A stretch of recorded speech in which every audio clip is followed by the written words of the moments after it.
치고 구원해주는 이 패턴에 의해서 지금 계속 돌리는 거예요. 그래서 여러 사사들이 지금 등장을 하는 겁니다. 그 여러 사사들이 등장하는 가운데서 이번에는 백성을 시험하시는 여호와, 왜? 왕이 필요하다는 사실을 백성들에게 알게 해주시려고. 그래서 지금 등장하는 사사가 누군가? 기드온 사사가 등장하는 것이다. 그 중간에는 생략을 합니다. 여러 사사들이 나왔습니다만은 그 기드온 사사를 이제 등장을 시키는데 그 등장시키는 배경이 왜 등장을 시켰는가? 백성들이 뭐 하니까? 범죄한 거예요. 백성들이 범죄하니까 하나님께서 그들을 미디안이라고 하는 그 인접한 국가의 손에다가 학대를 받게 한다 이 말이죠. 기드온 사사가 등장하기 위한 그 배경입니다. 그러니까 범죄라고 하는 거, 어떤 사건을 볼 때 이걸 하나로 봐야지 어떤 하나만 뽑아갖고 보면은 좋다 나쁘다 말이 많은 거예요. 하나님이 하시는 일은 다 좋습니다. 범죄하는 것도 결과적으로는 아름다움을 택한 백성들에게 있어서의 범죄나 실수 이런 것들은 마지막 가서는 그런 과정들을 통해서 물론 이 과정을 겪을 때는 아프고 고통스럽죠. 그러나 마지막 가서는 그걸 통해서 야 정말 하나님이 살아계시고 하나님이 만사를 구비하시고 하나님이 인도하시는 여호와이시다. 왜? 당신의 이름을 위하여 당신이 세우신 언약을 당신이 성취하시는 여호와라고 하는 당신의 이름을 위해서 하나님은 그렇게 섭리해 나가신다. 이래서 범죄가 나옵니다. 백성들이 도탄에 빠져서 막 고통스러워하고 하나님 앞에 막 기도하고 간구하니까 하나님께서는 두 번째 이제 사사 기드온을 이제 부르시는 거죠. 그래서 여기 지금 파트에 보면은 첫 번째가 기드온 시대의 시험에서 백성들의 범죄의 결과가 나오죠. 범죄의 결과는 딴 거 없습니다. 범죄의 결과는 말 그대로 학대받고 고통받는 징계가 따르게 되는 거죠. 그렇게 해서 하나님께서 누구를 세웠는가? 두 번째가 기드온을 세우는 겁니다. 기드온을 세우는데 기드온에 대한 소명이죠. 기드온을 세우는데 어떤 자를 세우는가? 하나님께서 가장 약한 자. 기드온은 혼자 밥 먹고 살기 위해서 몰래 숨어서 자기 양식이나 민족이 도탄에 빠져 있을 때 이건 완전히 이기주의죠. 자기 혼자 먹고 살기 위해 숨어서 타작이나 하는 그런 비겁자였던 그리고 그 가문에 있어서도 약한 자 그를 하나님께서 부르시는 거죠. 이유가 있습니다. 왜 어떤 일을 하실 때 하나님이 하시는 일은 항상 우리는 성경을 볼 때도 하나님을 생각할 때도 우리가 가지고 있는 기준과 우리가 가지고 있는 방식을 반대로 생각하시면 돼요. 우리는 어떤 일을 할 때는 유력한 사람들을 찾게 되고 힘이 있어야 되고 내가 무엇을 준비해야 되고 돈이 많아야 되고 뭐 이런 여러 가지들을 생각을 합니다만은 하나님 앞에서 생각할 때는 그것이 아무런 필요가 없다는 것. 때로는 그렇게 하실 수도 있지만 보통 보면은 정반대로 섭리해 나가시는 거예요. 전쟁을 치르려면 가장 강한 자를 불러서 해야 될 거 아니에요. 근데 왜 가장 약한 자를 부르는가? 이 앞에 드보라도 맞죠? 드보라 맞죠? 사사. 예. 아니 선지자를 불렀으면은 남자를 불러서 해야지. 그 시대 여자가 통치자가 된다는 것은 국가적인 굴욕입니다. 모욕이고 유대 사회에서 여자가 나라를 다스린다는 것은 국민들로 하여금 차마 말할 수 없는 얼마나 이 민족이 지금 허술하고 도탄에 빠져 있고 보잘것이 없고 무능하다면은 어떻게 여자가 나와가지고 나라를 지배해 나가겠는가? 지금 대입시키는 건 아닙니다. 이 구약 시대 때의 여자는 그만큼 사람 취급을 못 받았던 거예요. 근데 그런 사람을 들어서 하나님이 섭리하실 때 유대인들은 무엇을 깨닫는 겁니까? 이 나라가 사람이 똑똑하고 사람이 능력 있고 그 싸이도 그런 말 틀면은 싸이밖에 안 나오니까 막 8만 명이 모인 거 아니에요. 그 공연이 끝나고 싸이가 하는 말이 나는 아무것도 한 거 없습니다. 똑똑한데 지금은 제정신인데 나중에 어떻게 될지는 모르지. 나는 아무것도 할 수 없습니다. 내게는 아무런 능력이 없습니다. 내가 한 것은 없습니다. 본인이 본인을 알잖아요, 주제를. 사람이 정신이 있을 때는 주제를 알고 정신이 나가게 되면은 환경이 취하게 되면은 이제 주제를 잊어버리는 거죠. 그래서 하나님께서 소명하는 기드온 역시도 가장 약한 자 그를 하나님이 불러서 이제 그냥 부른다고 되는 게 아니잖아요. 당사자에게 뭘 주어야 돼요? 힘을 주어야 된다는 거예요. 그러니까 하나님의 섭리는 그럼 하나님이 다 하십니까? 우리는 그건 진짜 성경 공부도 안 한 사람들이 그런 소리 하는 거라니까. 하나님이 불렀을 때는 그 일을 할 수 있도록 뭘 주십니까?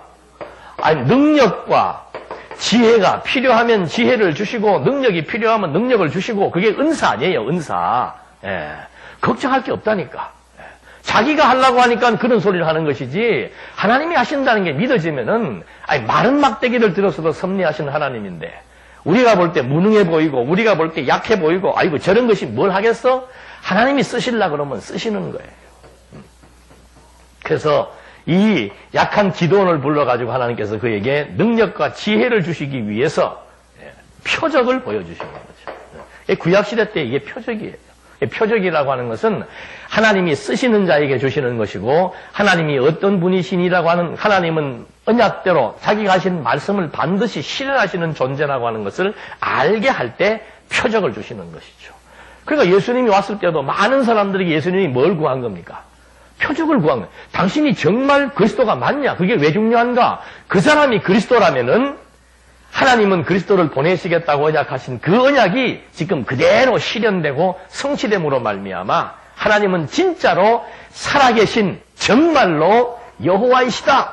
이거에 대한 확증을 갖게 하는 것이 표적이란 말입니다. 그러니까 이 표적을 아무에게나 주겠어요?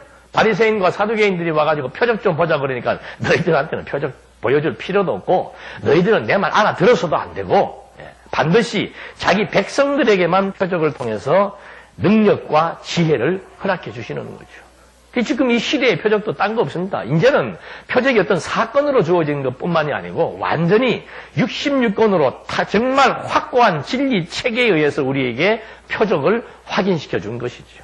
그래서 하나님이 해나가신다는 게 너무도 분명하고 믿어지니까 하나님을 의지하게 되고, 이 세상 어떤 누구가 나 무시하고 멸시하고 조롱해도 하나님만은 나와 함께 해서 하나님은 내 편이 되어 주어서 하나님이 끝까지 세상 끝날까지 항상 함께 하신다는 그 약속의 말씀이 믿어지니까 하나님의 그 하자만 해도 감동이 나오고, 이런 것이 깨달아만서도 만사를 정말 뜻대로 섭리하신다는 사실 앞에 우리의 어리석은 판단과 생각을 놓아놓고 정말 여호와만 의지하며 경외하며 살아갈 수 있는 이런 아름다운 삶들이 이런 경로와 과정을 통해서 확정된다는 거죠. 그래서 이 소명 과정도 보면은 그래서 약한 자를 불러서 지금 소명을 하는 것이고, 지금이 이제 그 소명인데 이렇게 불러가지고 또 하시는 일이 뭔가 하면은 충돌을 야기시킵니다. 우리가 제일 싫어하는 게 뭐예요? 싸우는 거 아니에요? 싸우는 거. 예? 부부 싸움. 예? 부모와 자식 간의 싸움. 교회도 이거 충돌이 나면 교회 끝나는 거예요. 예. 사회도 마찬가지고. 근데 세상은 하나님을 배제해 놓고 상대적 관계에서 보면은 정치라고 하는 것도 그거 아니에요? 진보가 있고 보수가 있잖아요. 그건 당연한 거예요. 근데 진보와 보수가 없이 중도 노선을 걸으면서 나는 평화를 하겠다. 그건 새빨간 거짓말입니다. 인간이라고 하는 것은 상대적 존재이기 때문에 이거 아니면 검은 거 아니면 흰 거. 어떤 면에서 회색 분자는 보기 싫은 거예요. 예. 항상 정치인들은 나오면은 한쪽으로 치우쳐서 편파적으로 말할 수밖에 없고, 그 보수와 진보는 싸움을 할 수밖에 없는 구조예요. 근데 그걸 보고 싸우지 말라고 그러면 안 돼. 하나님 아는 사람들은 열심히 싸워봐라. 예. 하나님이 보수 진영을 통해서 섭리해 나가시든 진보 진영을 통해서 하나님이 다 해나가신다 이 말입니다. 그러니까 이 충돌의 의미는 뭔가, 답이 어디에 있는가, 이런 과정들을 통해서 약한 자를 부르시는 것의 의미, 표적을 주시는 것의 의미, 충돌의 의미 전부 하나밖에 없습니다. 하나님이 하신다는 거죠. 예. 하나님께서 미디안을 없애려면 단박에 그냥 미디안을 그냥 단숨에 없앨 수 있습니다. 기도원 안 불러도 돼요. 그냥 하나님이 백성들에게 오늘 몇 시에 벼락 칠 테니까 봐라. 미디안 쪽에다가 벼락 몇 방 때려버리면 다 끝나버립니다. 근데 하나님께서 왜 그렇게 약한 자, 바보 같은 사람 불러가지고 표적을 보여준 다음에 그 표적을 보고 능력이 하나님에 대한 믿음의 확신이 생긴 거예요. 지혜로 말미암아. 그러니까 하나님이 지금 그 기드온에게 명령한 게 뭡니까? 너 가가지고 그 미디안 사람들이 섬기고 있는 우상, 이때는 늘 그랬습니다만 이 시대는 전쟁은 신들의 전쟁입니다. 우리나라가 이기면은 우리나라가 섬기는 신이 이긴 것이고 저 나라가 지면은 저 나라가 섬기는 신이 지는 거예요. 이게 신 꺾어버리면은 전쟁의 승패도 좌우되는 겁니다. 또 반대로 전쟁에 이기면은 그 신이 이긴 게 돼버리고. 그러니까 하나님께서 지금 충돌을 시키는데 제일 자극적인 충돌이 뭡니까? 그 시대는 신정국가 시대인데 자기네들이 섬기는 신의 목을 어떻게 하라고 그런 거예요. 참 하나님도 얄궂어. 우리 생각하고 다르다니까. 예. 우리 생각에는 조용히 타협을 보게 하든지 하면 딱 좋든지 안 그러면 걔네들끼리 자폭시키면 좋은데 아니 기도원에게 능력적, 표적 보여서 능력적 이유가 뭔가 직접적으로는 그들의 신상의 모가지를 다 부러뜨려 보라 이 말입니다. 그것도 얼마나 자극적입니까? 여러분 상상을 해보십시오. 여기 지금 주일마다 오면 여기 매일 나오면 여기 지금 신상이 딱 있는데 오늘 한 2주 만에 나와보니까 오늘 2주 만에 나오시는 분들 대부분이요. 네. 2주 만에 나와보니까 우리가 섬기는 신상의 모가지가 떨어져 나오고 그게 없어져 버린 거예요. 얼마나 섬찟하겠습니까 그게. 네. 그런 자극적인 방법을 하나님이 지금 섭리를 하시는 겁니다. 그래갖고 어떻게 해라? 그거 다 뭐 해버려라. 불쏘시개로 참 그거 그냥 도끼로 다 찍어가지고 아작을 내서 불쏘시개 다 태워버려라. 그 말은 뭐 하겠다는 거예요. 이제. 미디안하고 뭐 하자? 붙자 이 말입니다. 이 전쟁을 일으키는 방법도 이렇게 막 자극적이고 충동적이고 보통 사람들이 싫어하는 방식을 통해서 하나님이 섭리를 해나가신다 이 말이죠. 그렇게 해서 이제 그걸 이제 부시고 불을 지르는 이유는 뭔가 이게 나왔죠. 그렇게 하시는 이유는 뭔가 하면은 너는 그것을 부셔서 내 아버지의 바알의 제단을 부수고 그 옆에 있는 아세라상을 찍어라. 바알 섬기는 제단을 다 부숴버리고 아세라상을 찍어버리고 그 이유는 뭔가 26절 너는 이 견고한 성 꼭대기에 여호와 내 하나님을 위해 규례를 따라 제단을 쌓아라. 그러니까 이 우상 산당들과 우상을 다 쪼개버리고 거기에다가 여호와를 위한 뭘 쌓아라? 제단을 쌓아라. 이게 무슨 의미입니까? 여호와를 위한 저는 참 어릴 때부터도 별로 성격이 안 좋았던 것 같아요. 난 지금도 기억을 해요. 초등학교 5학년 때가 6학년인데 제 방이 하나 있었습니다. 제 방에 딱 들어가니까 그때는 저희 어머님 지금은 세문안교회 은퇴권사입니다. 세문안교회 통합적 은퇴권사인데 그때는 뭐 이게 점쟁이도 부산이니까 점도 많이 치고 무당도 안 돼. 학교 갔다 방에를 들어가니까 돼지 대가리하고 뭐가 있는 거예요. 나는 어린 나이 그거 보기엔 너무 섬찟한 거예요. 그래서 그걸 갖다 싹 밀어버렸어. 근데 나는 오늘 맞을 까보라고 그랬는데 너무 기가 찼던지 어머니도 아무 말도 못하고 무당도 제 귀에 눌려가지고 갔다는 거 아니에요. 굿이 안 된다고. 아마 이런 기질이 있어서 그랬던 말이지. 이거 헐어버리고 재단 쌓으라는 이유가 뭡니까 이게? 하나님이 하신다. 그동안은 바알신이 하신다라고 믿어왔고 바알신을 의지해 왔는데 그거 없애라. 그러면 이제 내가 뭐 하겠다? 내가 한다는 것을 보여주겠다 이 말입니다. 그러니까 이 지금 기도원을 불러서 하나님이 하시고자 하시는 이런 시험의 직접적인 이유는 뭔가? 하나님이 하신다는 거죠. 왜? 자기 백성이니까. 자기 백성들이니까 하나님이 섭리해 나가신다는 것을 보여주어서 이제 하나님이 누구를 통해서? 기도원을 통해서 섭리해 나가시니까 이 기도원이 이제 왕에 대한 예표잖아요. 그래서 기도원을 통해서 하나님은 참 이 나라에는 기도원과 같이 하나님의 능력을 받고 하나님의 지혜에 의해서 백성들을 다스려 나가는 용감한 사람이 필요하겠다는 것을 요청케 하기 위한 의도 속에서 이런 일들이 발생되어진 거라 이 말입니다. 그래서 결국은 하나님께서 충돌을 유발시키면서 유발시키는 역사적인 이유는 뭔가? 여호와의 제단을 쌓아라 이 말입니다. 이제는 바알의 제단에 쌓고 바알 신상에게 절하는 것이 아니고 하나님 여호와의 제단을 쌓아서 하나님의 하시는 일을 보라. 이거를 언제 행하라? 낮에 행하라고 그랬는데 기도원은 하나님에게 표적을 받았기 때문에 기도원은 하나님의 능력을 확인했고 하나님의 지혜로 말미암아 믿음의 담력이 있으니까 백주 대낮에 지금 일을 시행했지만 아버지와 나머지 사람들은 두렵잖아요.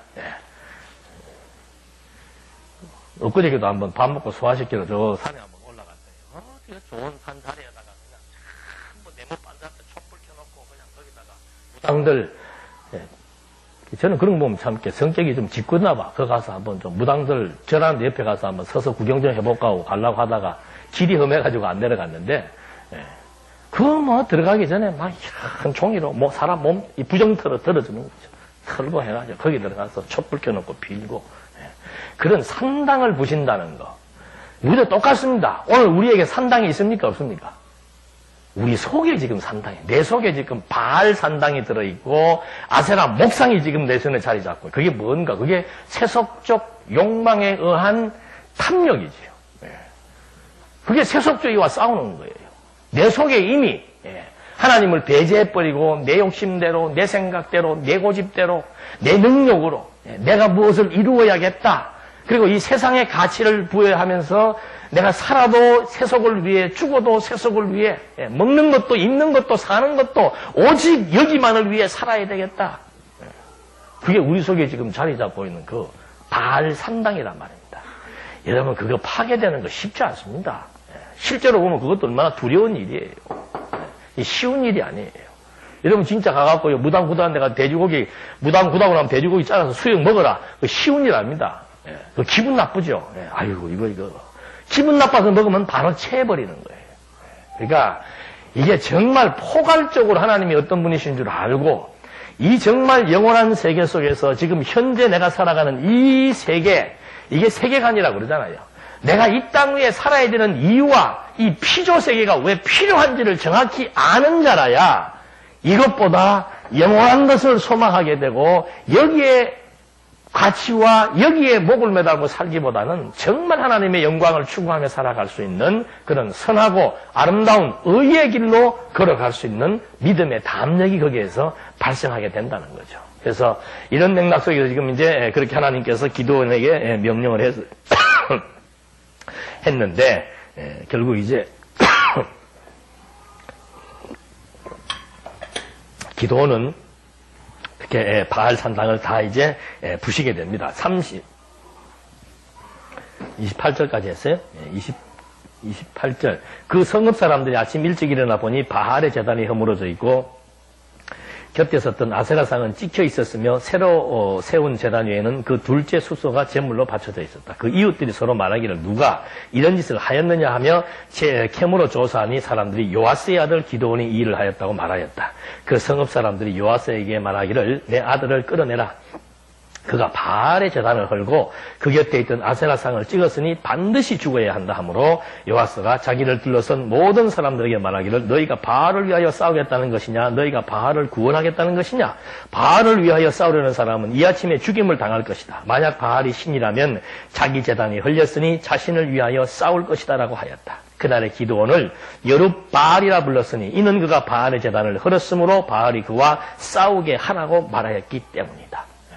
지금 아침에 되니까 난리가 나버린 거예요. 그러니까 하나님을 같은 유다인이라도 하나님 모르는 사람들, 이스라엘 백성들 중에서 하나님에 대한 확신이 없는 사람들, 벌써 지금 하나님 잊어버리고 완전히 자기 욕망에 포로가 되어 살고 있던 사람들은 지금 누가 이랬냐? 당장 묻겠지요. 기드온이다. 저거 잡아내서 죽이자. 그건 뭐 당연한 일이죠. 근데 얘기하잖아요. 만약에 바알도 신인데 자기가 신인데 자기를 그렇게 했다면 가만히 있겠느냐? 그 가만히 있어 보자. 어떻게 되는지 보자라고 이제 얘기를 하는 겁니다. 그래서 그때 그 기드온의 이름을 여룹바알이라고 불렀다는데 그건 바알의 제단을 헐었으므로 바알이 그와 싸우게 하라고 말했기 때문이다.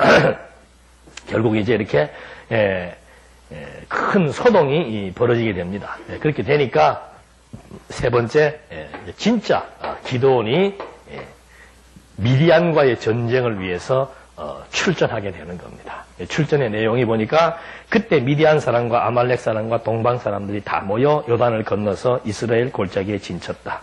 여호와의 영이 기드온을 들으시니 그가 나팔을 불어 아비에셀 사람들을 불러 모아 자기를 따르게 하였다. 그가 전령들을 온 므낫세에 두려보내어 그들도 자기를 따르게 하고 또한 아셀과 스불론과 납달리에도 전령들을 보내니 그들도 올라와 영접하였다. 그러니까 한 4, 5개 부족들이 모인 겁니다. 12지파가 다 모여서 싸우는 적은 없습니다. 그래서 이 기드온이 나섰을 때 4, 5개 지파의 부족들이 모여가지고 이제 기드온의 말을 듣는 거죠. 기드온 똑똑한 일 했다 이 말입니다. 그동안 우리가 엉터리 신을 섬기며 그 신에게 굴종하며 살았는데 하나님께서 지금 기드온에게 지혜와 능력을 주었고 여기도 보니까 하나님의 영이 기드온을 두르사 그러니까 하나님께서 완전히 기드온을 지금 온전히 붙들어서 그에게 지혜와 능력과 담력을 준 거예요. 그러니까 두려움이 없어지는 겁니다. 하나님이 나와 함께 하신다는 것은 두려움이 없어지는 거예요. 바울도 그러잖아요. 너에게 하나님께서 복음을 깨닫게 하신 것은 두려워하는 마음을 갖게 하기 위한 것이 아니다. 뭐가 그렇게 두렵냐 이 말입니다. 사는 게 두렵고 죽는 게 두렵고 건강이 두렵고 이렇게 될까봐 저렇게 될까봐 그건 완전히 하나님이 정말 처음과 나중이 되셔서 하나님의 인도하심에 대한 믿음이 안 생기니까 이렇게 하면 어떻게 하나 저렇게 하면 어떻게 하나 이 일을 어떻게 해결할 것인가 해결할 방법 없습니다. 하나님이 하시는 거예요. 하나님이. 그때 필요한 인재도 하나님이 보내주시는 것이고 전쟁을 치르기 위해서 기드온에게 하나님의 영이 충만케 한 다음에 그 기드온의 말을 듣고 함께할 족속들도 하나님이 네대 족속 모아주시는 거예요. 그러니까 하나님이 하신다는 이 근본적인 전제를 잊어버리고 살면은 뭐 두려움이라고 하는 것은 물밀듯이 올 수밖에 없는 거죠. 그래서 잠 못 자는 거예요. 하나님에 대한 확신이 없으면 무슨 일만 생기면 눈 감으면 그냥 밤새 근심하고 걱정하고 눈 밑에 다크서클 생기고 뭐 무슨 방법이 있겠습니까? 안 되는데 하나님이 지금 왜 지금 그런 엄청난 소용돌이 속으로 집어넣어서 또 엄청난 이게 뭐 국가적인 뭐 부족적인 큰 위기 아닙니까? 왜 조용하게 그냥 살면 되는데 그냥 바알을 섬기면서 대충 적당하게 그냥 육신적으로 편안하게 잘 타협해가면서 살면 되는데 왜 멀쩡한 아세라 신상의 목은 갖다 부시라고 그러고 불을 지르라고 그러고 여호와의 제단을 쌓게 해서 충돌을 일으키냐 이 말입니다. 그러니까 그것 때문에 두려워 놀라워 떠는 사람도 있고 이것이 기회다 라고 해서 도리 하나님을 중심으로 모이는 세력도 있도록 해서 하나님이 전쟁을 치르게 하신다 이 말입니다. 기드온이 하나님께 말씀드렸다. 주께서 말씀하신 대로 만일 제 손을 통해 이스라엘을 구원코자 하신다면 보소서 제가 타작마당에 양털 한 뭉치를 두겠습니다. 이슬이 양털에만 있고 모두 마르면 말씀하신 대로 주께서 제 손을 통해 이스라엘을 구원하실 줄로 알겠습니다. 그러니까 하나님께서 기드온을 이제 완전히 그 시대의 통치자로 세웠죠. 세워놓고 이제 전쟁을 치러야 되는데 여기에서 또 이제 기드온을 한번 경험했잖아요. 야, 표적 한번 보니까 뭐가 생기더라? 확신 생기더라. 하나님, 이제 큰 일이 벌어졌습니다. 하나님께서 계획하신 대로 지금 이제 큰 전쟁이 벌어지게 됐습니다. 이게 4억의 부족이 모여서 이제 군사도 정비했고 이제는 전쟁을 치러야 되는데 마지막으로 내게 한 번 더 뭐 주십시오? 확신을 주십시오. 그게 표적이에요. 그러니까 뭐 이렇게 여기 뭐야 양털 모아가지고 불타는 거 불타면 하나님이 함께 하신다는 증거고 살아있다는 증거고 지금도 아까도 말씀드린 데 똑같아요. 여러분 정말 사시면서 두려운 일 생기고 복잡한 일 생기고 풀어질 일 아니 이게 뭐 방법이 없는 일 우리가 어떤 벼랑 끝에 섰을 때는 방법 없습니다. 떨어지느냐 마느냐 그거밖에 없는 거예요. 그럼 복잡한 일에 얽혀 있을 때 우리가 구할 것은 뭐예요? 표적이에요, 표적. 또 이것도 구약시대 때처럼 표적 구하라고 했다고 기도원 가셔가지고 그냥, 밤새도록 하나님 아버지 표적 보기를 원합니다. 그렇게 보이는 것은 그건 홀리는 거고, 진짜 표적은 뭐예요? 문서화된 진리의 말씀. 이거 듣게 되면은 맞아! 하나님이 하시지. 때로는 범죄의 도탄 속으로 집어넣게도 하시고, 그래서 엄청난 아픔과 고통을 겪게도 하시고, 또 거기에서 빼내기도 하시고, 이게 하나님이 정말 만사를 조율하시는 여호와의 이름을 위하여 섭리하신다라고 하는 것에 대한 확신, 이게 표적을 확인하는 겁니다. 그래서 하나님께서 그렇게 표적을 주어서 그 기드온을 담대하게 만들어 놓으신 거죠. 그렇게 한 다음에 7장 1절에 여룻바알이라는 기드온과 그와 함께한 모든 백성이 일찍 일어나 하룻샘 곁에 진쳤고 미디안에 지는 그들의 북쪽 곧 모래 산 앞 골짜기에 있었다. 여호와께서 기드온에게 말씀하셨다. 너와 함께한 백성이 많으므로 내가 미디안을 그의 손에 넘겨주지 않겠다. 이스라엘이 나를 거스려 스스로 자만하여 말하기를 내 손이 나를 구원하였다 할까 염려되기 때문이다. 이런 거는 체크를 해놓으십시오. 전쟁을 이제 치르는데 확신 주고 그 다음에 군대를 소집하는 데 있어서 군사가 많다 이 말이죠. 그러니까 상대방의 군사는 지금 약 한 13만 5천 명이라고 합니다. 근데 미디온의 군사는 선발된 사람이 32,000명이에요. 그러니까 이때 전쟁은 사람 수로 하는 겁니다. 요즘의 전쟁은 무기로 하는 거지만 그때 전쟁은 사람 수로 하는 거예요. 13만 5천과 3만 2천은 싸움 해보나 마나예요. 근데 하나님은 그게 뭐예요? 많다는 얘기죠. 그러니까 처음에 병약하고 나약한 기드온을 부르신 이유와 지금 군대 3만 2천 명도 많다고 하신 이유가 같은 거예요. 너희가 나중에 전쟁에서 이기게 되면은 무슨 말 할까 보아서 우리가 내 손이 나를 구원하였다. 내 능력으로 전쟁에 이겼다. 내 능력으로 승리했다. 내 능력으로 나의 노력 때문에 나의 희생 때문에 오늘의 이 일이 발생했다. 이런 어처구니 없는 말을 할까 보아서 그게 이게 타락의 본성이에요. 타락의 본성. 아담이 선악과를 먹고 나서 어떻게 된 겁니까? 자기가 하나님의 자리에 앉아갖고 자기가 무슨 일을 계획하고 자기의 능력으로 무슨 일을 할 수 있고 그래서 타락한 인간의 본성은 뭔가? 전부 뭐예요? 자기예요. 자기. 자유, 스스로 자자, 자유의지, 자기 스스로 높아지고 자기가 계획하고 자기가 뭐 일을 잘 이루었고 이러니까 결국에서는 그것이 하나님 앞에서 정리가 안 되면은 결국 그것으로 말미암아 분쟁이 발생할 수밖에 없다 이 말입니다. 그러니까 이스라엘 백성들도 광야의 길을 걷게 한 이유가 뭔가? 그것 때문에 우리가 우리의 힘으로 가나안 땅을 정복했다 할까 보아서 인간이 가지고 있는 자기라고 하는 것은 나중에 반드시 업적 중심으로 낳게 됩니다. 모든 업적, 그래서 이걸 우리는 공로주의라고 그러는 거예요. 자기 업적, 자기 공로. 이번 명절 때도 보십시오. 이제 또 집안들 그런 다툼들 다 형제 간에 있어. 누가 부모한테 잘했느냐. 이 집안을 누가 세웠는가. 하나님 믿는 사람들은 그런 생각 자체를 가지면 안 돼요. 모든 일을 조성하시는 분, 계획하시고 조성하시고 일을 성립하신 분이 전부 하나님이시지. 단지 우리는 그의 도구로, 의의 도구로, 선한 도구로 때로는 쓰임 받았다는 것이지 거기에 무슨 업적과 공로와 또 그에 따르는 치하가 있어야 되는가.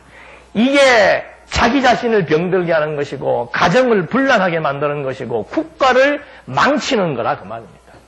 인간들의 모임에서 이것만 빠져버리면은 분쟁할 이유가 없는 거예요. 그래서 지금 여기서도 하나님께서는 알죠. 하나님 모르면 누구든지 자기 중심적으로 될 수밖에 없습니다. 그래서 이 문제 때문에 지금 군대가 많다고 3만 2천 명에서 300만으로 선발을 하는 하나님의 섭리 역사. 그래서 여기에 보니까 이제 마지막 그 8절 한번 보십시다. 백성이 양식과 나팔을 손에 들었다. 기드온이 이스라엘 모든 사람을 각각 자기 장막을 돌려 300명만 남겨두었다. 미디안이 지는 그 아래 골짜기에 있었다. 그러니까 어떻게 선별하는가?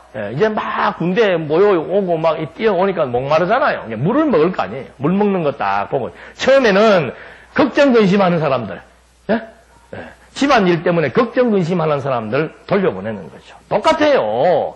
뭐 두려워하는 것이나 걱정, 자기 삶 때문에 두려워하고 자기 삶 때문에 걱정 근심하고 하는 거 똑같은 거죠. 돌려보내는 겁니다. 그 다음에 목말라서 물을 먹을 때 보니까는 군인은 항상 어디를 주시해야 돼요? 전방을 주시해야 되는 겁니다. 아무리 무슨 일이 있어도. 저도 군대 생활할 때 우리 초소에는 검열이 잘 안 나오는 초소인데 어떻게 밤 2시에 그냥 막 사단에서 막 높은 막 장교들이 떠가지고 검열이 나왔는데 막 자다가 놀래가지고 막 후닥닥 옷을 입고 딱 저 혼자 서 있는데 육군 대령 그것도 막 보안 감찰부에서 나와가지고 나와서 보니까 앞에 아무것도 안 보이잖아요. 뭐라고 했겠어요? 근무적 이상무는 이상무지 뭐. 앞에 아무것도, 너 여기서 뭐하냐 그러더라고. 앞에 아무것도 안 보이는데 저기 보이나? 그래서 그때 하나님이 지혜를, 나 똑똑한 사람이에요. 휴가 갈 뻔했어. 지혜를 주시더라니까요. 청각을 최대한 활용합니다. 딱 그랬더니 등을 탁탁 두드리면서 걸리면 영창 가는 거예요. 그 군 초소에서 그냥 거기는 막 제대할 때까지 검열이 안 나오는 초소야. 그러니까 매일 라면 끓여 먹고 밥 해 먹고 방이들하고 노는 초소였는데 마지막 말년에 한번 검열 나고 그때 걸리면 바로 영창 가는 건데 하나님 그래도 영창을 안 보내려고 지혜를 줘가지고 진짜 칠흑같이 어두웠어요. 파도 소리밖에 안 들려요. 그래서 군인은 항상 어떤 환경과 여건 속에서도 전방을 주시해야 되고 긴장을 늦추지 않아야 되는데 보면 목마르다고 그냥 막 고개를 쳐갖고 물 먹는데 막 갈증 해소하는 데만 하니까는 이 군인 안 되겠다 이거죠. 다 돌려보내라. 그래서 바울도 항상 선한 싸움을 싸우는 자의 자세에서 일념을 얘기하는 이유가 그거예요. 한 가지 생각. 살아도 죽어도 영원하신 하나님에 대한 그 확신, 진리에 대한 가치, 교회에 대한 가치, 이것이 나로 하여금 존재감을 갖게 하고 살아야 될 이유를 제시해주고 그것이 내 삶의 활력소가 되고 힘을 얻어가지고 그 힘으로 즐겁게 사는 거예요. 즐겁게. 여러분 부럽지 않아요? 싸이? 왜 부러워? 그 친구는 그게 행복이라 그 일을 하는 게 누가 알아주든 안 알아주든 군대도 6년씩 갔다 왔더만 알아주든 안 알아주든 뭐 누가 그 집안도 괜찮은 집에 공부를 제일 못하는 애 걔가 집안도 괜찮은 집안이고 근데 그 친구는 왜 행복한가? 자기가 하고 싶은 일에 취해서 사는 거예요. 우리 그리스도인들도 마찬가지입니다. 일념 가지고 사는 거예요. 일념 가지고 진리의 말씀에 대한 확신 가졌으면은 그 말씀의 혜택을 받아야지. 말씀의 혜택이 뭐예요? 말씀의 혜택이. 말씀의 혜택이 우리는 다른 교회하고, 전통교회하고 다르잖아요. 전통교회는 말씀의 혜택이 뭔가 하면 이 땅에서 잘 먹을 수도 있고 잘 살 수도 있다는 건데 우리는 말씀의 혜택은 이 땅에서 잘 먹고 잘 살고 잘 살 수도 있고 못 살 수도 있는 거예요. 그 혜택의 중심은 뭔가? 심령의 평안이라니까요. 그게 행복이에요. 아니 말씀의 진리에 대한 가치 알았으면 그 진리로 말미암아 참된 행복과 정말 즐거움을 누리면서 무엇이 가치롭다는 걸 향해서 내가 그거에 즐겁고 기쁜 일이니까 싸이처럼 그것도 춤이에요. 내가 쳐볼 수도 없고 전 세계가 열광하잖아요. 전 세계가 즐겁게 사는 거예요. 우리는 왜 그렇게 못 살아요? 아이 싸이는 그 음악 가지고도 자기가 하고 싶은 대로 참 복장도 희한해. 양복 입고 밑에 반바지 같은 거, 뭐 스레퍼 같은 거 입고 나오고 몸매라도 좋으면 또 몰라. 막 두룩두룩 해가지고 막 그게 세계에 막 완전히 사람들을 끌어가는 이유가 뭡니까? 본인이 거기에 빠져서 즐겁게 하니까. 왜 이 진리의 말씀 가지고 음악 가지고도 그러고 사는데 왜 이 진리의 말씀, 말만 뭐 세계 최고의 말씀이고 진리고 막 우리밖에 없으면 뭐해요? 우리밖에 없으면. 이단들도 그 되지도 않은 그 이단 교리에 빠져서도 행복하게 사는데 이 진리의 말씀 가지고 왜 행복하게 못 사냐 이 말입니다. 왜 그 혜택을 못 누리는 거예요? 얼마든지 즐겁고 기쁘게 일념 가지고 정말 무슨 일을 하든지 간에 행복하게 살아갈 수 있는 원천이 지금 우리에게 계속해서 공급되고 운동하고 있다 이 말이죠. 점검해야 되죠. 왜 안 되는가? 이게 살아있기 때문에 그런 거예요. 이게 살아있기 때문에. 내가라고 하는 거. 스스로 있는 자는 하나님 한 분밖에 안 계시는데 내가라고 하는 것이 살아있기 때문에. 그러니까 자꾸 행복의 농도, 행복의 지수가 자꾸 떨어지는 거예요. 즐겁게 삽시다 해서 사라지는 것도 아니고 여러분 진짜요. 이 진리의 말씀에 대한 혜택은 우리 심령의 평안이고 그 심령의 평안은 즐겁고 기쁨을 양산시키고 즐겁고 기쁘게 사는 것 자체가 무엇을 위하여? 일념을 가지고 주를 위하여, 진리를 위하여, 교회를 위하여 살아가는 삶 자체가 정말로 행복한 삶이죠. 그래서 하나님께서 이런 맥락 속에서 지금 군대도 300명으로 줄여버리는 하나님의 섭리 역사. 그렇게 해서 이제 하나님이 이 전쟁을 치르게 하시는데 어디까지 했어요? 이제 9절 할 차례죠. 9절에 보니까 기드온이 하나님의 명령대로 이제 탐지 후에 지시하는 내용이 나옵니다. 그러니까 하나님께서 전쟁을 치르도록 이제 확신도 주시고 군대도 하나님이 뭐하게 하시고 딱 300명만 추려서 소집하게 하시고 그 다음에 하나님께서 하나님의 전략대로 이 탐지도 하나님의 다 전략이 있습니다. 하나님의 전략이 있어요. 하나님의 그 전략대로 전쟁이 이루어지도록 성립되도록 하나님이 탐지를 다 시키게 하시는 하나님의 섭리 역사. 그러니까 이렇게 보니까 이제 눈에 보이는 거죠. 하나님의 영이 기드온과 함께 하니까 기드온은 사태 파악이 되는 거예요.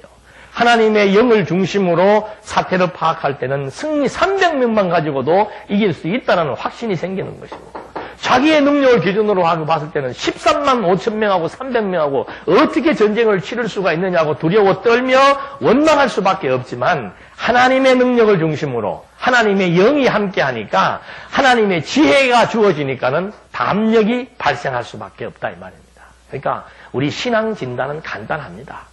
자기의 내부 심령이 뭐 불신, 염려, 불안, 미움, 짜증, 뭐 두려움, 뭐 이런 걸로 자꾸 내 마음이 심란해지면은 이건 병든 거죠. 병의 원인은 뭔가? 내가 원인이다 이 말입니다. 내가 중심점이 되려고 했던 것이 병의 원인이다. 그래서 표적을 봐야 돼요. 성경 66권을 통해서 표적을 보게 되면은 이것이 사라진과 동시에 두려워했던 사람에게는 담력이 생기고, 미움이 있던 사람에게는 사랑이 생기고, 자기 공로를 치하받고 있었던 사람들에게는 야, 내가 진짜 이거 어리석은 생각을 했구나 라고 하는 자기 발견. 그래서 즐겁고 기쁨으로 승화되게 되는 거죠. 이래서 하나님께서 지금 기도원과의 전쟁 과정을 통해서도 하나님이 하신다는 것을 하나하나 확인시켜주고 있는 겁니다. 이렇게 해서 이제 뭐 여러 가지 그 나팔을 불 때 300명이 나팔을 불면 이렇게 하고 저렇게 하고는 여러분들이 성경만 읽어보시면 됩니다. 이렇게 해서 이제 결국은 전쟁의 전략대로, 군사들이 하나님의 전략대로 전쟁에서 대적을 추적하게 하시는 하나님의 섭리 역사. 이 전쟁은 이겨요, 져요. 보나 마나 뭐 하는 거예요? 승리하게 되어 있는 전쟁입니다. 무엇만 있으면은, 하나님의 영이 충만하면은, 즉 지혜만 있으면은 이 전쟁은 승리하는 전쟁이에요. 그래서 24절에 기드온이 전령들을 온 에브라임 산지에 두루 보내어 전하기를, 너희는 내려와 미디안을 치고 저들보다 앞서가서 벳바라와 요단에 이르기까지 나무들을 점령하여라 하니, 모든 에브라임 사람들이 소집되어 벳바라와 요단에 이르기까지 나무들을 점령하였다. 또 미디안의 두 지도자들인 오렙과 스앱을 사로잡아, 오렙은 오렙 바위에서 죽이고 스앱은 스앱 포도주 틀에서 죽였으며 계속 미디안을 추격하였다. 그들은 오렙과 스앱의 머리를 요단 건너편에서 기드온에게 가져왔다. 그래서 결국은 이제 적장들을 하나하나씩 잡아 죽이면서 전쟁의 승리에 나가는 내용들을 확인해 보게 됩니다. 그 다음에 이제 8장 1절에 보니까 에브라임 사람들이 기드온에게 말하기를, 당신은 미디안과 싸우러 나가면서 우리를 부르지 않으셨는데 왜 우리를 이렇게 대접한 것은 어찌 된 일입니까? 하고 그에게 강력히 항의하니, 기드온이 그들에게 말하였다. 이번에 내가 이룬 일을 어찌 여러분의 한 일과 비교할 수 있겠습니까? 에브라임이 주운 포도가 아비에셀이 수확한 보다 낫지 않습니까? 하나님께서 미디안의 지도자들 오렙과 스앱을 여러분의 손에 넘겨주지 않으셨습니까? 내가 할 수 있었던 일을 어찌 여러분이 한 일과 비교라도 할 수 있겠습니까? 기드온이 이 말을 하니 그를 향한 그들의 분노가 가라앉았다. 처음부터 에브라임을 불러댔으면 되는데 전쟁 치르는 과정에서 이제 적장들을 에브라임에게 넘겨주어서 처리할 것 때문에 이 사람들이 또 이제 화가 났던 말이죠. 똑같아요. 뭐 그렇게 또 할 필요가 뭐 있습니까? 뒤늦게 불러서 합류를 했던, 처음부터 합류를 했던, 하나님이 함께해서 이 일을 치렀다. 하나님이 전쟁의 중심점에 있게 되면은 불평, 불만 없습니다. 그러나 인간이 그 일의 중심에 자리하게 되면은 반드시 불평과 불만이 생기게 돼 있는 거예요. 그래서 지금 에브라임도 지금 또 잘 나가다가 한번 또 삐걱하는 거예요. 왜 우리한테 처음부터 안 하고 중간에, 처음부터 했으면 어떨까? 중간에부터 하면 어때요? 예? 하나님의 일 하는 것 자체가 중요한 것이고, 하나님을 중심으로 모여서 아는 것 믿는 것이 같아서 정말 한 가지 일념을 가지고 하나를 위해 함께 한다는 것 자체가 중요한 것이지, 앞서면 어떻고 뒷서면 어떻고 많이 하면 어떻고 적게 하면 어떠냐 이 말입니다. 이래서 이제 이런 그 불평을 기드온이 지혜로운 말로 잠재우고, 그렇게 하는 과정에서 숙곡과 분해일 사람에게 요청하는 내용이 나옵니다. 4절에 보니까 기드온이 그를 따르는 300명과 함께 요단에 이르러 강을 건너고 피곤하였지만 계속 추격하였는데, 기드온이 숙고 사람들에게 말하기를, 나를 따르는 군사들이 피곤하니 그들에게 빵 덩어리를 좀 주시오. 나는 미디안 왕 미디안의 두 왕 세라와 살문나를 추격하는 중이요 하였다. 숙고 지도자들이 말하기를 우리가 당신 군대에 빵을 주다니 당신 손안에 세바와 살문나가 있기라도 한 것이요 하므로 기드온이 그렇다면 여호와께서 세바와 살문나를 내 손에 넘기실 때 내가 들의 가시와 찔레로 너희의 살을 찢어버릴 것이다 하고 거기서 그가 분이엘로 올라가서 그들에게 똑같이 요청하였으나 그들도 숙고 사람들처럼 대답하였다. 그래서 그가 분이엘 사람들에게 또 말하기를 내가 평안히 돌아올 때 이 망대를 헐어버리겠다 하였다. 배가 고프니까 그 전쟁 치르는 그 미디안으로 향하는 그 중간 진로에서 거기에 살고 있는 숙곳과 분원의 사람들에게 양식을 좀 달라고 했더니 그 양식 잘못 우리도 6.25 때 그랬잖아요. 인민군들 왔을 때 밥 해주면은 뭐 된 거예요? 빨갱이 되는 것처럼.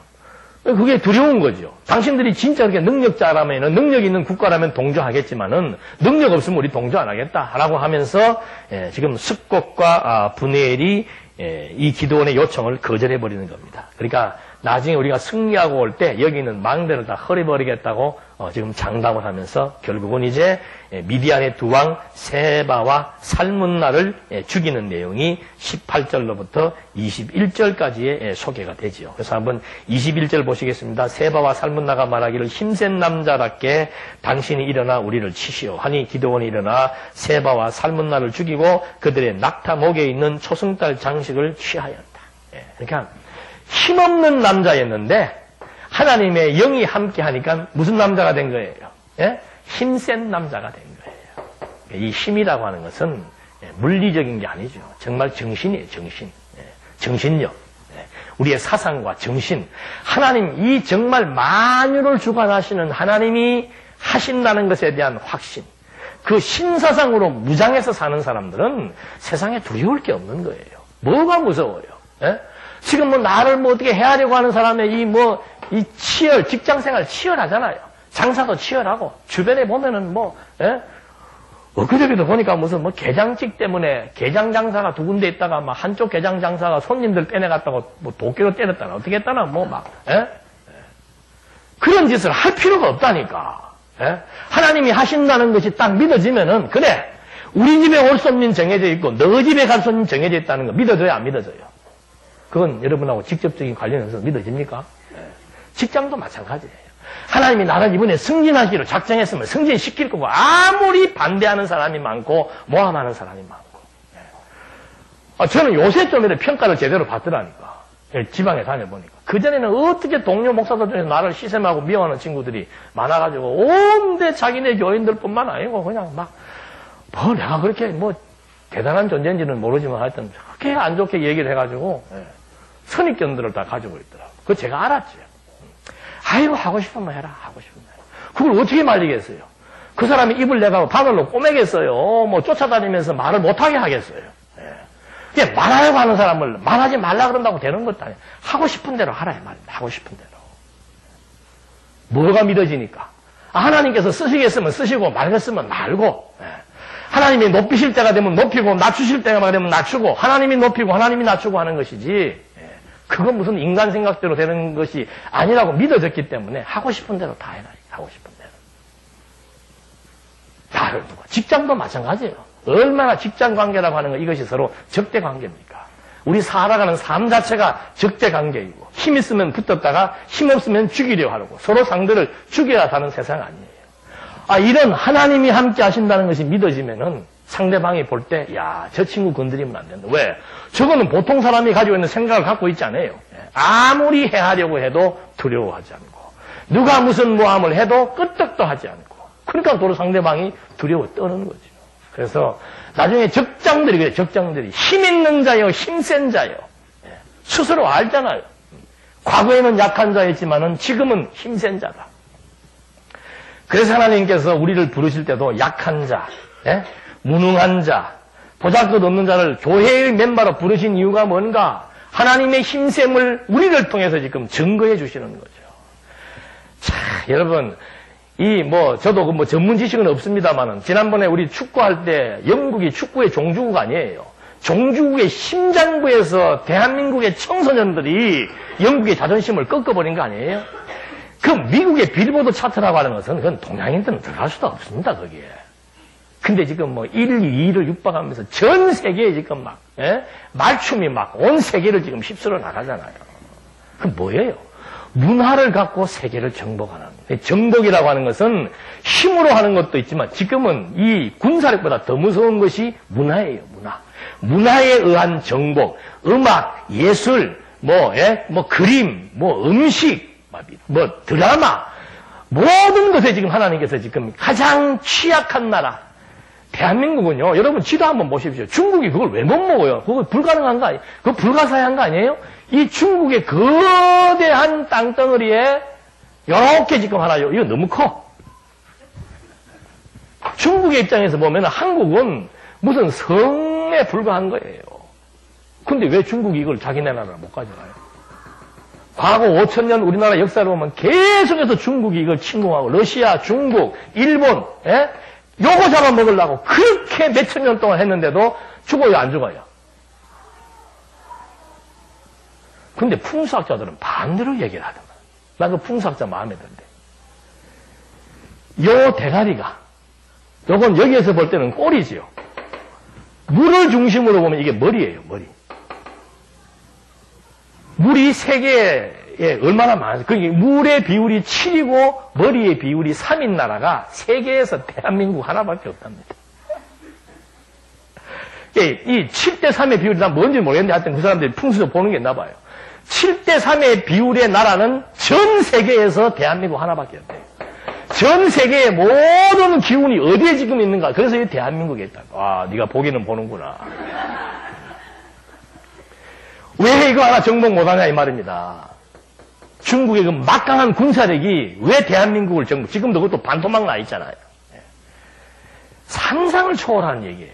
어떻게 있어도 그만 없어도 그만요. 동반이 난 요 조그만 민족이 그 음악 하나가 전 세계를 흔들어버리고 축구가 전 세계 자존심을 꺾어버리고 그래서 그 사람 와 대한민국은 망하지 않습니다. IMF가 또 망하지 않습니다. 단지 조금 어려움이 있을 뿐이지 반드시 이렇습니다. 왜요? 우주의 기운이 여기 있다고 그래요. 우주의 기운이. 우주가 뭐예요? 우주의 기운이 뭐예요? 맞잖아요. 로고스의 기운이 지금 이거 제가 지금 이건 이렇게 좀 이렇게 머리가 좀 이상해서 하는 말이에요? 우리끼리는 공감할 수 있잖아요. 우주의 기운이 지금 어디에 있어요? 지금 하나님의 지혜를 말한 이것이 우주의 기운입니다.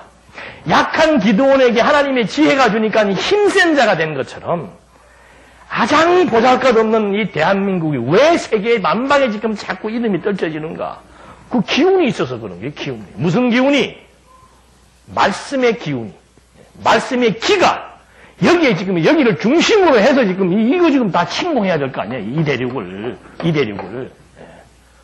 자기네 입장에서 봤을 때는 꼴이지만 이 모든 대륙의 물의 입장에서 봤을 때는 세계의 모든 물의 흐름의 중심점이다 그러더라니까.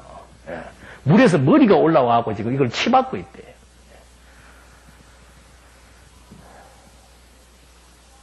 살만하죠. 이게 이렇게 너무 이렇게 우주적으로 보는 것도 좋지만 작게는 나부터 관리해야 돼. 나부터 관리해서 야 진짜 하나님께서 이 기드온 시대에 진정한 왕이 필요하고 그 진정한 왕이 어떤 왕인가 왕까지 하고 마칩시다. 결국은 왕에 대한 얘기예요. 왕에 대한 얘기. 왕에 대한 얘기. 그러니까 이게 하나님의 나라예요. 그래서 예수의 제자들이 예수를 가르쳐 말할 때 뭐라고 얘기했어요? 예수의 제자들이 사복음서의 핵심 내용이 뭐라고 그랬습니까? 푸시다. 또 한 번. 주는 뭐라고 그랬어요? 아니, 이 주라는 말 뜻이 뭐예요? 주가 주인 아니에요. 네. 어디의 왕이에요? 하나님 나라의 주인. 주는 하나님 나라의 주인은 그 말입니다. 누구예요? 거기서는 빠졌습니다만 예수 그리스도 하나님의 아들이잖아요. 예수는 자기 백성들을 어디에서? 죄에서 구원할 생명의 주라 이 말입니다. 자기 백성들을 살려야 하나님 나라의 백성을 삼을 거 아니에요. 그러니까 그러니까 이 마태복음에서도 예수 그리스도의 세계, 예수 그리스도의 나심은 이러하니라. 자기 백성들을 죄에서 구원할 자, 그게 예수지요. 어떻게 구원하는가? 어떻게 구원하는 거예요? 기름 부음 받은 무엇으로? 직임으로 구원하는 겁니다. 그러니까 기름 부음 받은 직임이 뭔가? 그게 통치직이에요. 통치직. 다시 말하면은 이스라엘 나라를 통치할 통치직임이고, 구약에서는. 신약에서는 뭔가? 하나님의 나라를 통치할 통치직임에 대한 구약의 기름 부음이 모형이라 이 말입니다. 그러니까 구약에서 이 기름 부음 받음이 선지직, 왕직, 제사직이잖아요. 선지직은 구약에서 어떻게 백성들을 다스린 겁니까? 율법을 교육함으로 말미암아 백성들을 다스려 나간 거예요. 이 삼직이 다 지금 통치직이에요. 영원한 하나님 나라의 통치직에 대한 하나의 모형이었단 말입니다. 왕 역시도 마찬가지예요. 율법으로 백성들을 뭐 했어요? 치리해 나갔고, 제사장은 율법으로 백성들을 심판한 거예요. 생명과 사망으로 심판해 나간 거예요. 죽이고 살리고 하는 것을. 그걸 지금 예수님이 오셔가지고 너나 누구라 그러느냐. 천국의 주인은 자기 백성들의 생명을 구원할 자입니다. 어떻게 구원하는가? 구약에서 말한 그대로입니다. 구약의 선지자 왕 제사장이 자기 백성들을 율법으로 교육해서 하나님의 뜻을 알게 하고 율법에 의해서 백성들을 다스렸고 율법으로 말미암아 죽이고 살리는 심판의 진정한 통치 권세를 가지신 그분은 바로 당신이다 이 말입니다. 그러니까 당신이 와가지고 구약의 기름 부음 받은 직임을 지금 다 완성한 거예요. 자기 백성들을 말씀으로 지금도 다스려 나가고 말씀으로 다스려서 지혜와 명철을 갖게 해서 힘을 갖게 해주고 자기 백성들은 말씀에 의해서 선과 악을 판단하고 분별하게 해주고 세속적 가치와 초월적 가치가 무엇인지를 판단하며 분별하게 해주고 자기 백성들의 죽음과 생명의 문제를 다스려서 생명으로 오신 기름 부음 받은 자임을 지금 우리에게 확인시켜 준 거란 말입니다. 하나님의 아들은 뭡니까? 하나님의 아들은 주는 그리스도시요 살아계신 하나님의 아들입니다. 하나님의 아들이 그러니까 사복음서가 마가, 누가, 요한은 하나님의 아들을 증거하는 겁니다. 하나님의 아들이심을 신분의 변화를 통해서 보여주는 거죠. 하나님의 아들이 인간의 몸을 입었다는 것 자체가 이게 완전히 비천한 신분이에요. 이 비천한 신분을 입었다가 다시 부활의 영광으로 변화되는 모습을 통해서 그는 진짜 하나님의 아들이었다. 하나님의 아들만이 할 수 있는 일이 뭡니까? 그게 하나님의 나라를 완성하는 거예요. 그러니까 누가복음에서는 계속해서 하나님 나라에 대한 내용들을 예수님이 말씀하시고 그 사역을 완성하기 위해서 십자가에 죽으시고 부활하신 거라 이 말입니다. 그 하나님의 아들의 본성이 뭐냐 이 말이죠. 하나님의 아들의 본성이 뭔가? 그는 곧 무엇이다? 신이다 이 말이죠. 이 주 예수 그리스도 하나님의 아들이라고 하는 사복음서의 신앙 고백이 이미 구약 성경에서 이런 자를 보내겠다고 하나님이 언약하셨고 언약대로 오신 이분에 의해서 만유가 어떻게 되는 겁니까? 다 지배되고 섭리되고 통치되는 거예요. 그래서 이분이 만유의 으뜸이 되시고 만유를 통일하시는 분이라고 바울이 말씀하시는 거죠. 그럼 이분이 가시면서 끝났는가? 아니에요. 내가 이 일을 땅 끝까지 그리고 다시 올 때까지 이 일을 너희에게 깨닫게 해야 너희가 두려움에서 강한 자가 되고 약한 자에서 힘센 자가 될 수 있다. 그게 행복이에요. 그래서 이 일을 지금 증거케 하기 위해서 누구를 보낸다? 성령을 보내어서 마태복음 마지막 장 마지막 절에 있는 것처럼 땅 끝에 세상 끝날까지 항상 너희와 뭐 하겠다? 함께 하겠다. 무엇을 통해서? 말씀을 통해서. 그래서 그 말씀이 사도들을 통해서 지금 예루살렘, 유대, 사마리아와 막 행적을 통해서 증거해주고 그 말씀의 교훈에 의해서 야, 이 만유의 진짜 통치자, 영원한 하나님의 나라의 지배자, 주권자, 주체, 모든 섭리의 근원은 하나님이라고 하는 사실을 우리에게 깨닫게 해주기 위한 그 필요성이 지금 구약 성경에서 모형적으로 사사를 통해서 우리에게 확정된 거라 이 말입니다. 아무 걱정할 거 없습니다. 정말 그 만유의 주관자, 만유를 통일하시는 이분이 바로 하나님의 언약대로 오신 거였어요. 오셔서 정말 그분이 천국의 주인이신 그분이 그리스도시요 하나님의 아들이라는 사실을 우리에게 확인시켜 주심으로 말미암아 그 진리에 의해서 땅 끝까지 최후의 승리를 얻기까지 그분이 다시 오실 때까지 항상 어떻게 진리의 말씀으로 함께해서 병약하고 두려워하고 나약하고 초췌한 우리들을 힘있고 강건하고 영광스럽게 하나님의 지혜의 말씀을 통해서 우리에게 이분이 누구인 것을 확인시켜 줌으로 말미암아 우리들로 하여금 정말 힘들고 험악한 이 세상에 살면서도 하나님의 존재 확증을 통해서 나약해지지 않고 정말 피곤하지 않고 새 힘을 얻고 늘 이게 미래에 대한 소망이에요. 다시 오실 것에 대한 확신을 갖고 때를 기다리며 최선을 다하고 긍정적인 마인드를 갖고 살아갈 수 있는 이 진리의 핵심, 이것이 바로 사사시대의 사사들을 통해서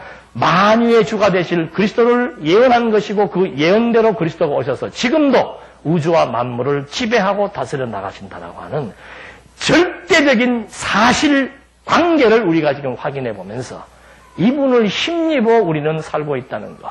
이거 우리가 명심하면서 살아야 말씀의 혜택을 누리며 즐겁고 기쁘게 살아갈 수 있는 싸이를 능가하는 행복한 삶. 우리 얼마든지 누릴 수 있습니다. 기도하시겠습니다. 하나님 아버지, 정말 진리가 우리를 자유케 했고 진리의 성령이 오셔서 만유가 무엇이며 만유의 주체자가 어떤 분이시고 그분이 어떻게 섭리하신다는 사실까지를 확인케 했습니다.